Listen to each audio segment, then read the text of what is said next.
In these times of endless natural disasters, human suffering, and military conflict around the world, we rely not only on our active military, but also on those citizen soldiers who stand behind and sometimes out in front of our military presence wherever in the world they are needed and whenever they are called upon to serve.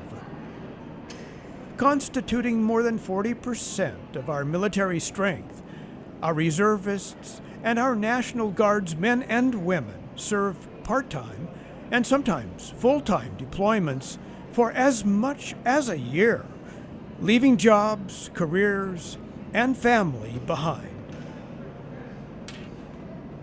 When a citizen soldier is deployed, the absence felt by the families left behind is profound and well documented. But the adjustments and the sacrifices that an employer must also make with an employee's sudden deployment is not so well documented or appreciated. On January 19, at Joint Forces Training Base in Los Alamitos, the national organization ESGR, Employers Supporting the Guard and Reserve, sponsored Operation BossLift to acknowledge and show appreciation for the role employers play in supporting our citizen soldiers. That appreciation was expressed on this day in a most unusual way, with a helicopter ride. And not just any helicopter, but the same military choppers that guardsmen and reservists train, transport, and sometimes go to war in, the UH-60 Blackhawk. National ESGR spokesperson Bruce Townsend welcomes us to this unique event and explains its purpose. Hi there, I'm Bruce Townsend from Employer Support of the Guard and Reserve, as we call it ESGR. Welcome to the Los Alamitos Joint Training Base. We're here today to do what we call a boss lift. What's a boss lift, you ask? A boss lift is where ESGR sponsors and works with local reserve component and National Guard elements to take employers who have serving Guard and Reserve members on their payroll to a military installation just like this and show them a little bit of what their employees do when they have to go away for military duty. In today's case, we're working with aviation units here at Los Alamitos who have graciously allowed a bunch of employers to come here today, and they're going to be taken up in aircraft and flown around the area for a little bit and show them what their National Guard is capable of. Over 150 employers of reservists or guardsmen gathered inside Hangar 1 at JFTB for an early morning breakfast and coffee, representing companies as large as Disney and Amazon or as small as an auto repair shop. They listened to several ESGR speakers express how vital the role of the employer is in the overall military readiness of a citizen-supported armed forces. Welcome, ladies and gentlemen. Thank you for joining us here today. As Mr. Biscacci said, we can't do this without the support of the employers. I extend my thanks personally on behalf of my unit, this garrison, that you are able to allow the soldiers that work for us to come participate. Hopefully you'll get some experience of why they're a little delayed when they come back to work for you. Some of the non-flyers get a little ill. It takes a while for us to reacclimate when we get off the whirlybirds, but you'll hopefully enjoy the experience. Thank you for coming.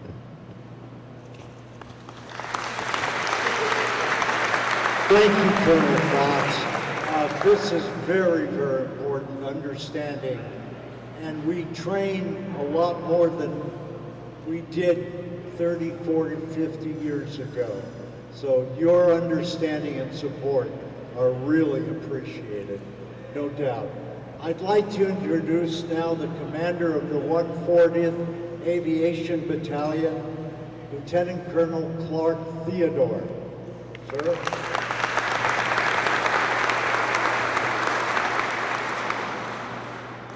I appreciate all the employers of the soldiers from 1st Battalion coming out to see what your soldiers do. But first, I'd like to thank the ESGR.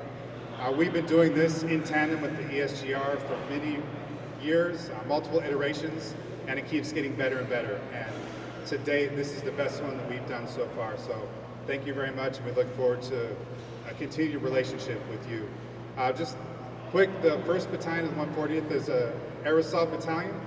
Means we conduct full spectrum operations at the home front and overseas. Since 2004, we've deployed 4 times in those contingency operations, and your employees have gone forward to combat the enemies of the nation. But equally as important, in California, we've participated in multiple years of wildfires, mudslides, as well as supporting different communities that are affected by natural disasters like snow. So again, without your support as the employers to maintain stability, it is very hard for soldiers to come in and do their job and know that when that job is done, they have another job that continues to provide for their family. So we're very appreciative of what you extend to those soldiers in 1st Battalion, 1st 140. Thank you for your time.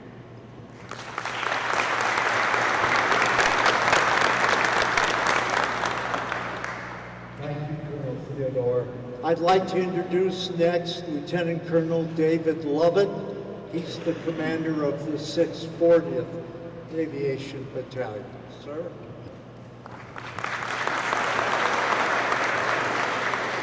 The 640th Aviation Support Battalion, our role is support for our aviation brigade here in California. We truly appreciate the support of you being here. Our role is to support these aircraft with maintenance as well as the rest of the brigade for many other support-related issues. I just want to bring up the fact that these aircraft don't fly, and we can't do all the contingency response things that we do without the support of families and employers. And you are a critical component of that, and I just want to point out the fact that these aircraft don't fly without your support. So we truly appreciate that, and I just want to echo again the support, the thanks for your support. The 640th Aviation Support Battalion has almost 500 soldiers, and on behalf of Command Sergeant Major Tablet and those 500 soldiers, we thank you for your support.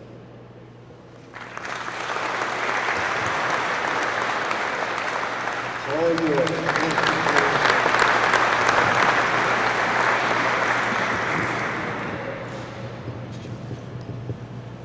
The good news is that for lunch, everybody gets an MRE. The bad news, they ran out of barf bags. Welcome to Los Alamitos Army Airfield on the Joint Forces Training Base. My name is Tom Lasser. I'm a retired soldier, a Vietnam veteran, Army helicopter pilot by trade, and I'm a volunteer, and I've been a volunteer for 22 years for the Department of Defense Employer Support of the Guard and Reserve. The importance of the reserve components. Like I said, we're said this is a citizen soldier nation. Article 1, Section 8 of the U.S. Constitution outlines the role of the militia, and Article 2, Section 2 of the U.S. Constitution authorizes the President to call up the militia of the several states. That comprises the National Guard, which has 2 missions. On the other hand, the reserve side, Army Reserve, Navy Reserve, they are all Title 10, report directly to their service. What is ESGR? It's a volunteer organization. Like Mr. Townsend said, all volunteers. He's the only paid guy here, and we're jealous of that. But there's about 20 volunteers here. There's about 200 in the state, and it's a labor of love. I enjoy it because I get to keep in touch with soldiers. And when I was on active duty and in the National Guard, it was all about soldiers. The outreach mission, what that is what Mr. Townsend said. It's reaching out to employers to let you know what your employee is doing.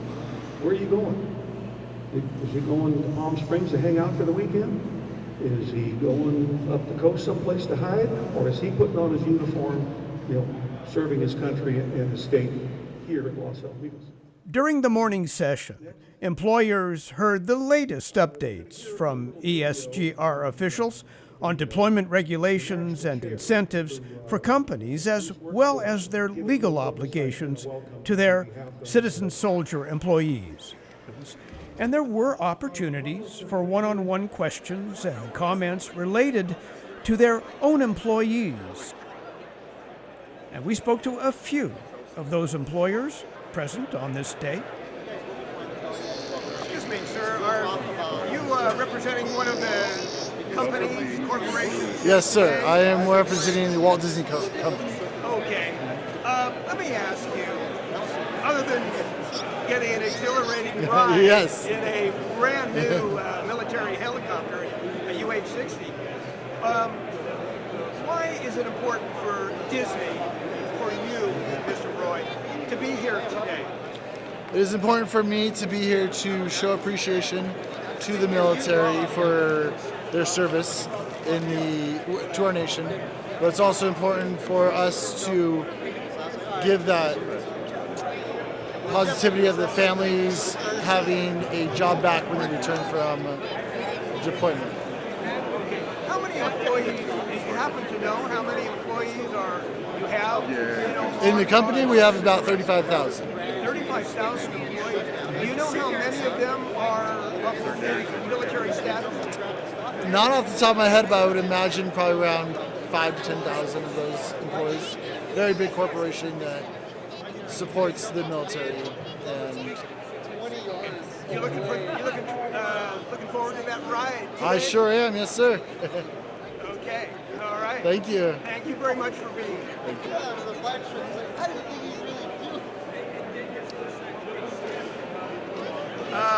Bill, what company are you with?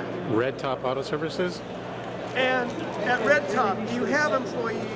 You're here, obviously, you're one of the employers who has employees who are involved with in the Guard or Reserve. And you've got people here today, that employees that you've had to allow to perform their military duty in the past? Yes, yeah, I have. One of them just got back from Iraq, and he was gone for a year. And you get a feel for what some of the things that they train for, the amount of training and things that they do to be able to do their job, and then they have to come back and switch up and do their regular job. Also, so. And for you, what is that job? We repair cars at Red Top. I'm just curious, for a small business, relatively, your company, your auto repair company, how much of a burden is it for you to be able, and to sometimes let these guys go, really on the spur of the moment sometimes? It's not a burden. It's actually, we consider it a privilege. We make things work around it.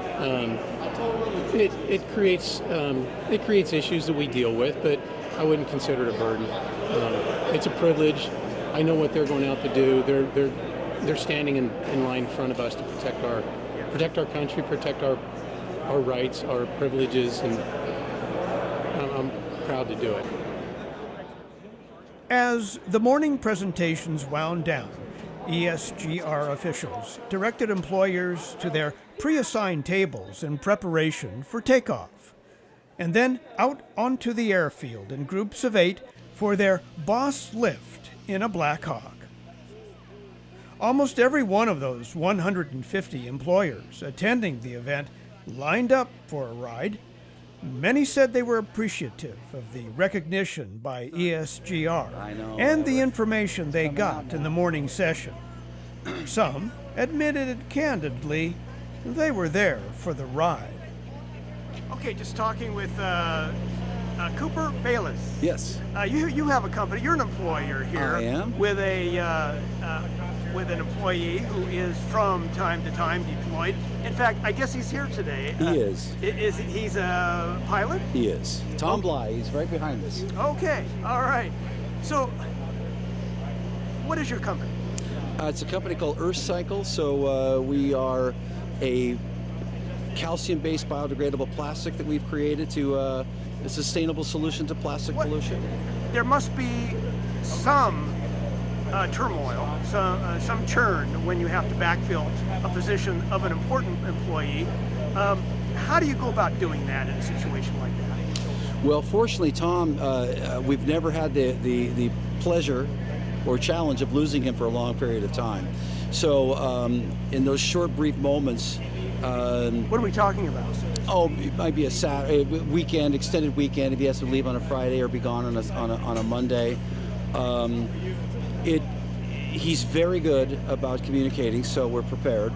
And it's never really been a burden to us, and we're proud enough to have him be part of the Guard that it's worth the struggle for whatever it's worth. It's never that much of a burden, so we're fortunate that way. Yeah. All right, you're here today at Joint Forces Training Base for this ESGR Employer Appreciation. Have you yourself, as the employer, learned anything from this day? A lot. Yeah, I think specifically, I really thought about how much HR, must have a much more cognitive and understanding of what it takes to be part of this program. Yeah, because you do run into situations where there might be a struggle with employees having to leave. It does create a bit of a burden and maybe a tension with the company. But all in all, they're doing the right thing. And I think one of the things I'm really became cognitive of is helping my HR people understand, to have more compassion and understanding and support when these kind of situations happen. Not that they aren't, but we can always do better. Yeah. So, okay, just between you and I, are you here today for the ride? You're about to go on a ride on this. Hell yeah. On this. You turned that off, I hope. Yes, I'm here for the ride. But I did learn a lot too. I was grateful for that. Okay. Yes. All right. Well, thank you for your honesty. Thank you. Have a great ride. Thank you.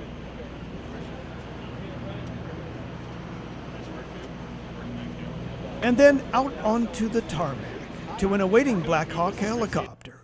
As the pilot and the co-pilot, typically a guard or reservist themselves, completed their flight check protocols, we tumbled into the wide-body fuselage of a UH-60 in groups of 8, with some anticipation.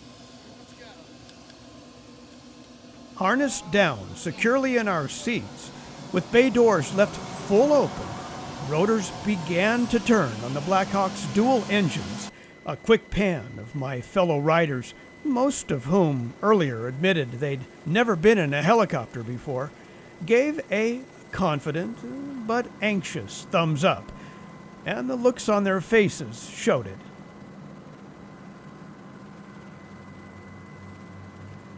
I had flown in helicopters before, but never next to an open cargo door.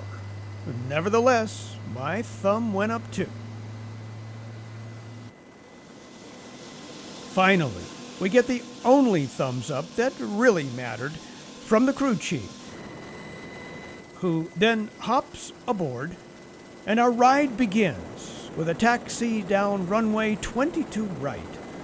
But not for long, as this UH-60 Blackhawk, generating over 1,500 shaft horsepower from its dual engines, lifts us off in one vertical leap, and then we're gone.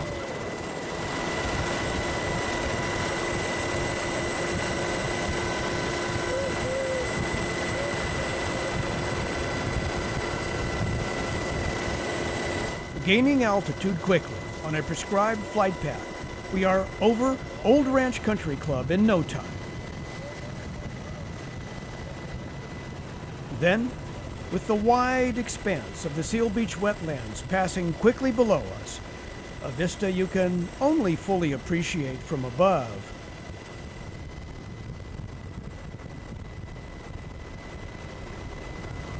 we are suddenly out over the ocean and banking right toward the Long Beach, LA Harbor, and Palos Verdes Peninsula beyond.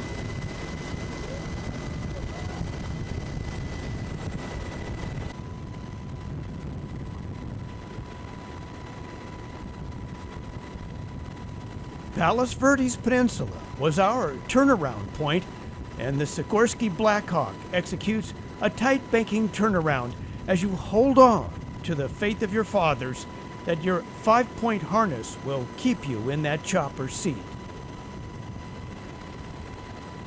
Actually, the UH-60, with its twin engines and heavy payload capacity, is a fairly comfortable ride as helicopters go, though a sudden headwind gusting into the open fuselage could rip off your sunglasses, or your camera for that matter, right out of your hands if you're not completely in the moment. Staying in the moment while bumping along over the ocean in one of these flying beasts is occasionally reinforced by our pilot's impulse to demonstrate the Blackhawk's ability to dive on a dime, dropping 300 feet to the ocean floor in a couple of seconds. It's an attention getter that makes for one wild ride these employers and I will not soon forget.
Touchdown and taxi to the tower area completes the mission of Operation BossLift back onto precious ground. Employers departing their Blackhawks appeared truly impressed, not only with the ride, but also with the fresh perspective they've gotten on the men and women, the citizen soldiers they normally view simply as employees.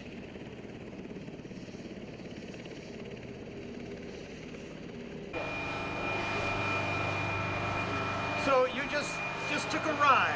Yeah. How was it? Oh, it was awesome. Yeah. Absolutely outstanding. Was it the roller coaster ride they took me on? Yeah, a little bit. A little bit of a rocky ride, but it was fun. Okay. Enrique, I noticed from your lanyard that you're with AutoZone. I am. This event here today really focuses on you, the employer. I know that AutoZone in Southern California has many hundreds, if not thousands of employees. Many of them are going to be militarily deployable, perhaps. Yes. How do you handle a situation like that? Are you a store manager or I'm corporate? actually an operations manager with the Ontario Distribution Center. And the way we handle it is we obviously support our active duty military reserves. And we just make sure that we support them by sending them out, making sure they have a position available when they come back, same one that they left. They're able to come back and still have that same position. So even after a year, perhaps if in a need crisis be, situation, they might be deployed for a year. yeah, if need be, obviously that's part of supporting them and them being in the military, and we encourage that 100%. The great ride aside here Yeah. today, did you learn anything inside from the morning's presentation? Yeah, I just was really impressed with how thankful that the military is for us being employers, willing to be understanding the fact that sometimes they need to be deployed, some of the active military need to be deployed, and just to make them feel like when they come back, they are welcome to come back and have the position that they previously had, and we're supportive of that. Did you learn anything inside this morning in this morning's session that maybe you didn't know coming in as an AutoZone executive? Yeah, a few things that I wasn't aware of, and some of the ways that they're able to be thankful to us for some of the things that we do. I wasn't aware that this program even existed, so was pretty impressed with that. Okay. Enrique, thank you very much. Sure. Thank you. And I guess that is the point of this day they call BossLift. To impress on these 150 or so participating bosses that the jobs their employees, as citizen soldiers sometimes called away to perform, are necessary and critical to our nation and to our communities. State ESGR official Lieutenant Colonel Tom Lasser sums up the day. First of all, the event was sponsored by the Department of Defense Employer Support of the Guard Reserve, ESGR for short. The idea was to honor employers with their fellow soldiers that work for them in the hangar close to the aircraft to see what they do for their training. We had over 150 employers, Boeing, SpaceX, Disney, Los Angeles County Sheriff, and we were able to give them a briefing and educate them on the value of citizen soldiers and how important it is for them to take care of those that work for them. This was an extremely valuable, successful event. The unit, the 140th Aviation Battalion, came together with another unit, the 640th, and were able to feed them, take them for a flight. A lot of people had never been in a helicopter before, so they're able to assemble here in the hangar at Los Alamitos Army Airfield to get oriented on what it's like to be a National Guard soldier training. And I think it went very well. One of the best ones I've ever been associated with since I've been doing this. So I need to thank all the volunteers, the soldiers that put this together, and especially the employers that took time off their job to come out here and learn what their employees do. One, never been in a helicopter and never had an MRE, and they get a 2-for-1 with ESGR today. Well, I did talk to a number of the employers who were here and went for a ride and got the MREs. And that's not what impressed them. What impressed them was the information that was imparted. They said, and things they did not know about their own employees and about the regulations you guys laid out this morning. Well, that's all part of the employer outreach program with ESGR, is to educate them and to allow them to go back to their job and tell everybody, Joe does this and ESGR does that, and the airfield at Los Al has helicopters, and we were able to do this. I learned that, and maybe the next time they do it, you might want to go along to find out what your employees are doing. Well, I guess that's the point. Yes. And it was, and you were able to make it today. It was. The weather was good. Everybody, the attitude were good. We had no problems whatsoever, and we're in the process of cleaning up. It's almost 2 o'clock. We've been here since 7 o'clock, and it's been a successful day. Okay. All right. Colonel Tom Lasser, thank you for all of your work. Thank you.